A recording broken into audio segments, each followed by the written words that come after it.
Why did China make Boeing crash? And why do Americans have to pay an extra $2,500 USD for a car? 4.6% of Boeing's stock value vanished after a single ban. $2,500, the extra amount Americans might pay for a car. And over 500,000 jobs are at risk. What is really happening after China's latest retaliatory strike? China strikes. America's aviation industry shaken. Without any loud declaration, a single move from Beijing sent shockwaves through U.S. financial markets. China ordered a halt to all new Boeing deliveries, including the 747 MAX series, and banned the import of aircraft components from the United States. The result? Boeing stock plunged by 4.6% in pre-market trading. But this hit didn't stop at Wall Street.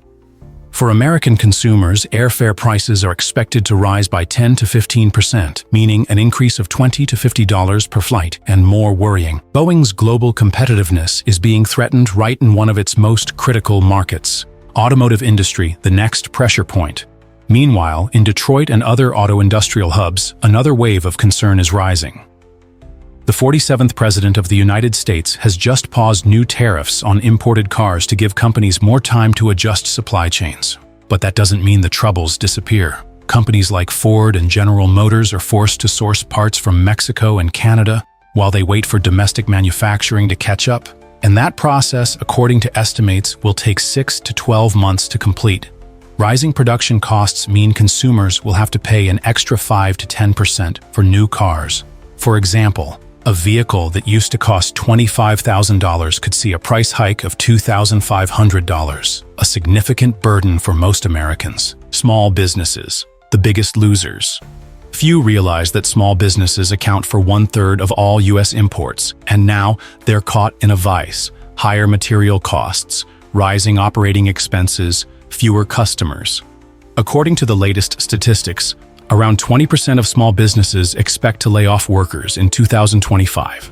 That could mean over 500,000 jobs lost, directly impacting the income and welfare of millions of American families. Not to mention, tariffs are pushing up prices across the board, from groceries to basic services.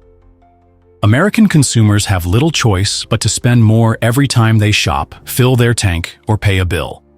Budget cuts, social safety nets under threat. As the trade war escalates, the White House has proposed a massive budget cut package.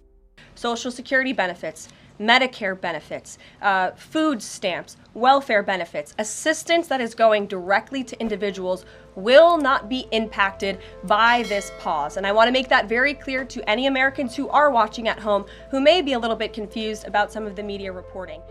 In the context of rising living costs, cutting social support will push many families to the edge, increasing burden and limiting access to basic services. Public reaction, divided yet resolute. When reporters spoke with diners at small-town restaurants, once the bedrock of many communities, most people still voiced support for the White House leader. I support the president. I think it'll all even out, and we voted for him, we have to support him. People hope this is just a short-term pain for a long-term gain, a step toward a more self-reliant economy. A woman named Angela concluded, I have full faith in our president. We support him 100%. Is this what he campaigned on? That he was going to go after these, make America great again through America First policy? Yes, he did. They're not afraid of the struggle. They just hope it will mean something in the end.